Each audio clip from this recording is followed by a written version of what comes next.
আহমেদাবাদ বিমান দুর্ঘটনার দায় কার? এবার এই প্রশ্ন তুলে এয়ার ইন্ডিয়াকে এবার নাস্তানাবুদ হতে হচ্ছে। এয়ার ইন্ডিয়ার বিরুদ্ধে এবার মামলা হওয়ার সম্ভাবনা রয়েছে বিদেশে। ব্রিটেন আমেরিকার আইনি জটে পড়তে পারে এয়ার ইন্ডিয়া।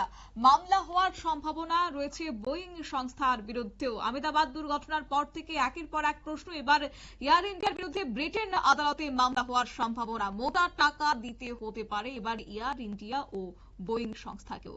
যাব এই প্রসঙ্গে বিস্তারিত আমাদের সঙ্গে যুক্ত হয়েছে প্রতিনিধি সম্রাট চৌধুরী। সম্রাট, কি জানতে পারছো?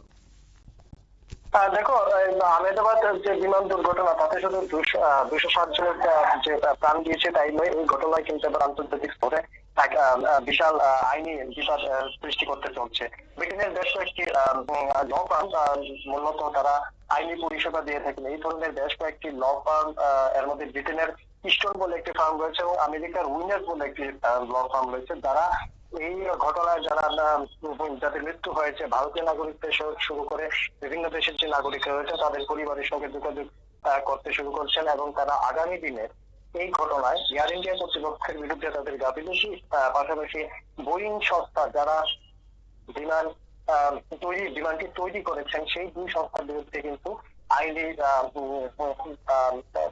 মধ্যগতা মামলা করার প্রস্তুতি নিচ্ছেন। এবং এই মামলাতে কিন্তু দুই কর্তৃপক্ষ, এয়ার ইন্ডিয়া কর্তৃপক্ষ এবং বোয়িং কর্তৃপক্ষ, তারা কিন্তু খুব বড় রকমের আর্থিক দায়ভারে পড়তে পারেন, এমনটাই কিন্তু মনে করছে সংশ্লিষ্ট আইনজ্ঞ মহল।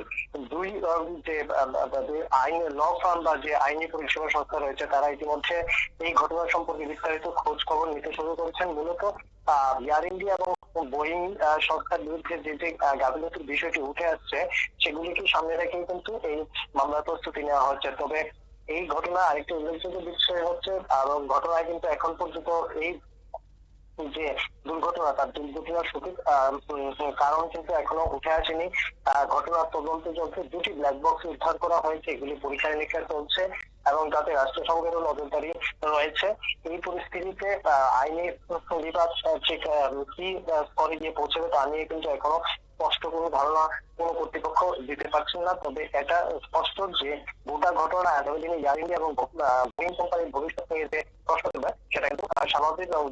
এই দুটি সংস্থাই কিন্তু আগামী দিনে এই আন্তর্জাতিক আইনি বিবাদে জড়াতে চলছে, যাদের ব্যবসায়িক ক্ষতির সম্ভাবনা প্রবল। শতাব্দী, ধন্যবাদ।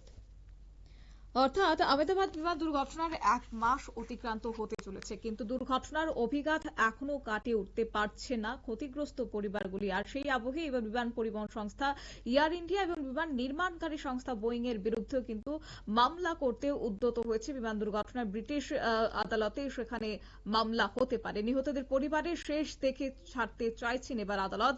এবং কেস্টন এই মুহূর্তে জানিয়েছে বেশ কিছু পরিবারের সঙ্গে কথা চলছে তাদের, শীঘ্রই আইনি পদক্ষেপ করা হবে। লন্ডন হাইকোর্টে ইতিমধ্যে এয়ার ইন্ডিয়ার বিরুদ্ধে মামলা দায়ের করা হয়েছে। এবার ক্ষতিগ্রস্ত পরিবারগুলি আইনি পদক্ষেপের পথে এগোচ্ছে। নিয়ে নিচ্ছি ছোট্ট একটি বিজ্ঞাপন বিরতির সঙ্গে থাকুন।